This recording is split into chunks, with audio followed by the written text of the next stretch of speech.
Thank you for joining me. I'm Nola Simon. I'm the host of Hybrid Remote Center of Excellence, and today is Employee Appreciation Day. So, although I'm very fond of the idea that you should appreciate your employees, I object to the fact that it should be one day. It should be all the time, and it's a lot more complex than anybody believes. It's not free coffee, it's not free food, it's not celebratory popcorn, it's not special t-shirts, it's not executives making time to chat. It's much deeper. Appreciation is much deeper than the performative measures that we often see that happen on days like this. So I want to tell you a few stories that I find illustrate employee appreciation. I once actually worked with a man. We were on the same team. We were each other's backups. And my mom was very sick with dementia and passed away in May of 2017. So when she died, I received flowers and just the standard corporate protocols, which was very nice. I received cards. It was fine. It's what was expected. It was the normal company protocol.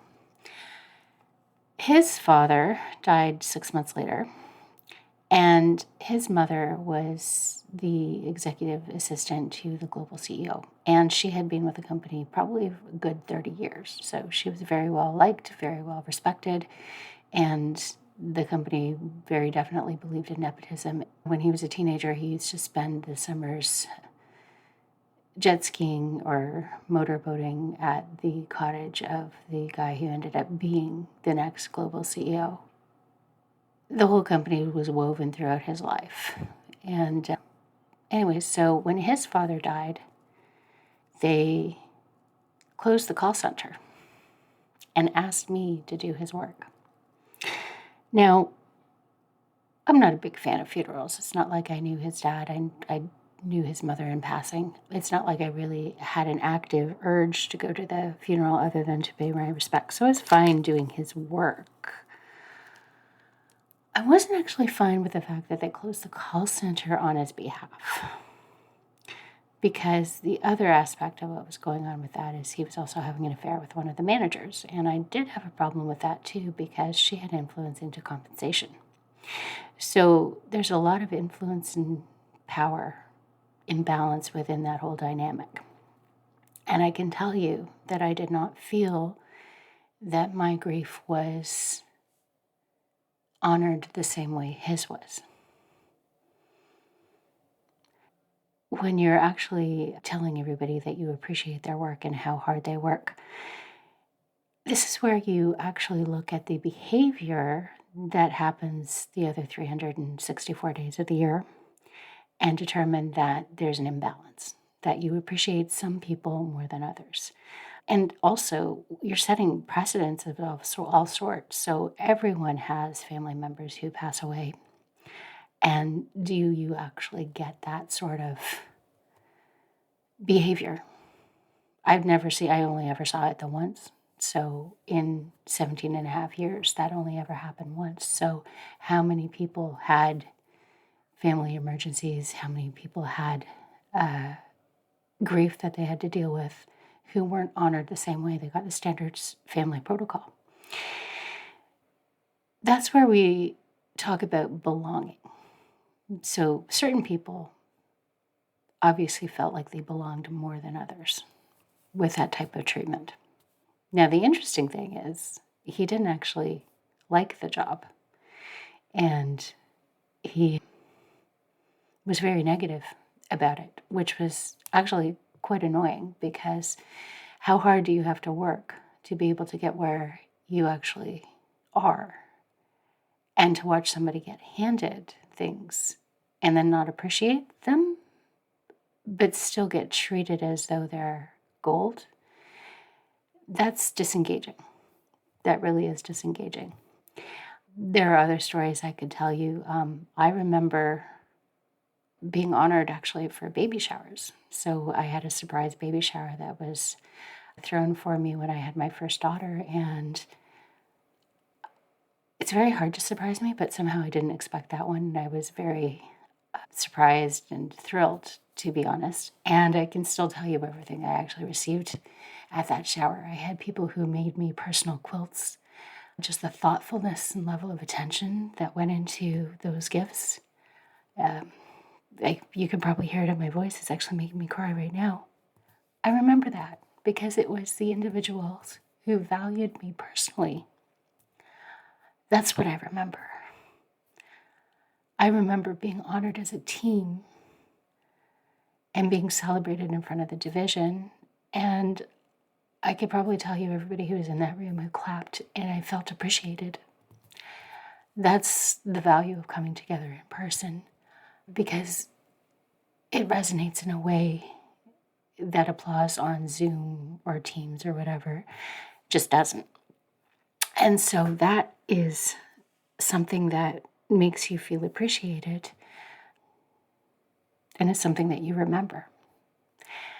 But which story weighs more? Which story do you actually believe? Because fundamentally it comes down to trust. Do I trust you when you say that you appreciated me? Honestly, I felt that the company appreciated me when things were going well and not so much when things didn't.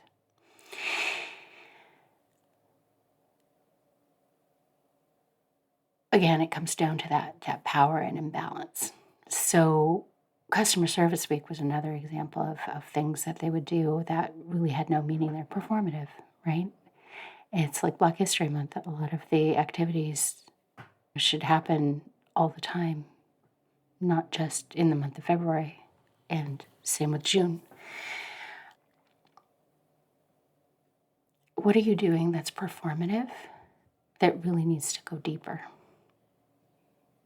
Because if you're not walking the talk and you're not appreciating employees all the time, and you're not appreciating them for who they are individually as a person, and for everything that surrounds them, not just what they actually do at work, what has value and meaning to them, what do they love, what do they value, what do they desire, all of that is important. I attended another employee resource group meeting with the board members and whatnot. It was a big deal. And it was funny because I had made arrangements with a photographer to take a picture of me if I managed to get near the global CEO. And she had agreed to do that.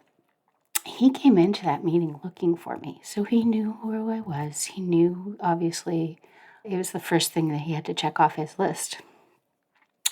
And that was great. I would have ended up with the picture either way because I'd already made my own arrangements for it. But what was disengaging and what I felt I didn't appreciate was he had talking points. So we weren't supposed to talk about anything else other than travel. And this was pre-pandemic when travel was more of a thing and wasn't so emotionally charged. But we ended up talking about polar bears because his goal was to actually go up to Northern Ontario and see polar bears and the Northern Lights. And so we had an opportunity to talk about things that could be important to the company, employee initiatives, all that possibility. And we were stuck talking about travel and polar bears and Northern Lights. Yes, my picture ended up in the middle of all the social media for all of the company, which got worldwide attention in the company. Great. But what I remember is he didn't want to talk to me except about polar bears. So that's when I tell you that appreciation goes deeper than telling somebody that you're appreciated, than acknowledging them, taking a picture, and shaking their hand. Because I had met him the year before, and I had been the photographer.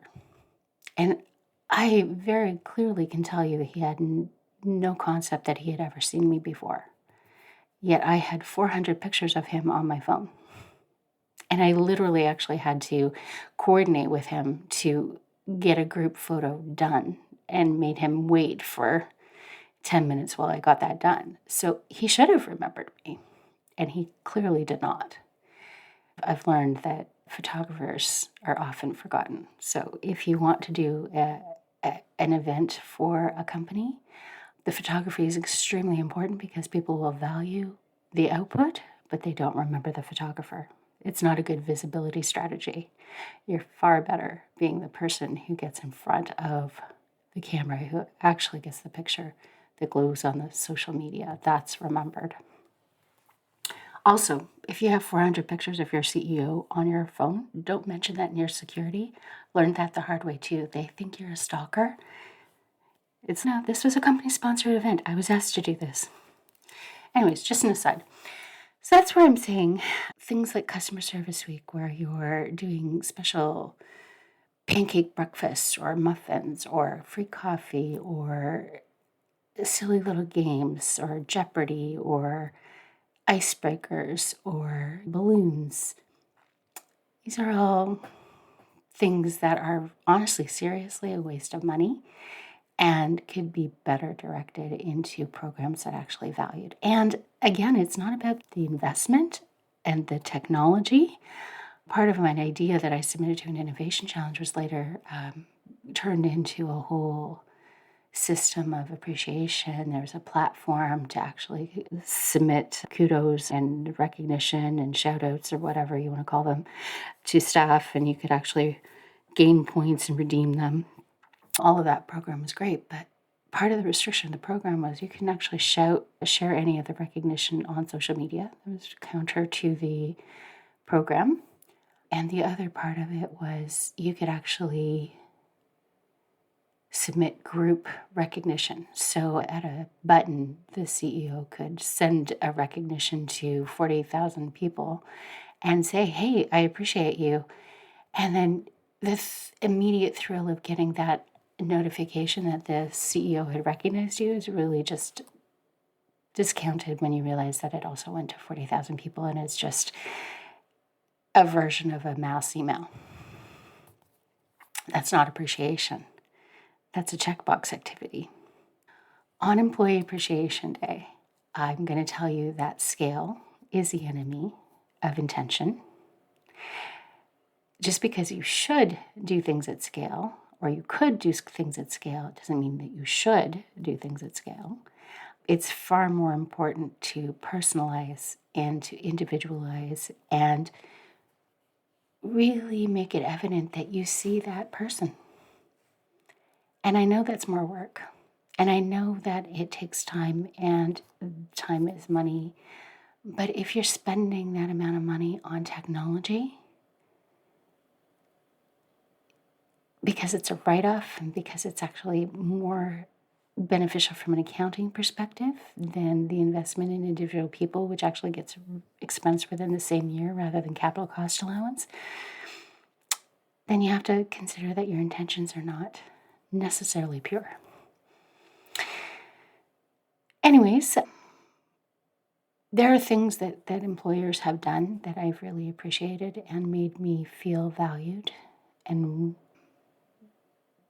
swag isn't among the list. The generalized recognitions that everybody gets aren't on the list. The potlucks aren't on the list. The pizza parties aren't on the list. People who listened to me individually and recognized me individually or as part of the team for actual work that we had done and celebrated and recognized that in front of others, that mattered. That's something memorable. You have to be careful when you're doing that, though, that your precedents that you're setting, like closing the call centers when somebody's dad dies, is something that you're willing to do for others. Because otherwise, it's evidence of bias. And sure, you have the discretion to do it, but again, it doesn't mean that you should, because everybody's going to understand the grief. Everybody's going to understand that people need empathy and they want to recognize the relationship. But at the same time, there are other peoples who had that length of service who didn't get that same honor and recognition. And that's sad. And people notice. People notice when it's not fair and when it's biased and when it's self-serving in lots of ways. So employee appreciation is really delicate in terms of trust. And it takes a lot of effort and intention, and communication is key, but it has to be holistic and it has to be very well strategically thought out throughout the organization. And it shouldn't just be a social media day and a hashtag. Anyways, those are my stories and those are my thoughts. I'd love to hear what you think. Please rate, review, comment, share. And I'd love to see the ideas of what you've got going forward for employee appreciation, because this is where I think that the human aspect is going to shine in the age of AI. The thought and the intention and how you can personalize experience is going to be what builds an employer brand and retains staff. And it needs to be not technology based. It can be augmented, but how do you do it in a way that feels personal enough? Anyways, thank you for listening and talk soon. Bye.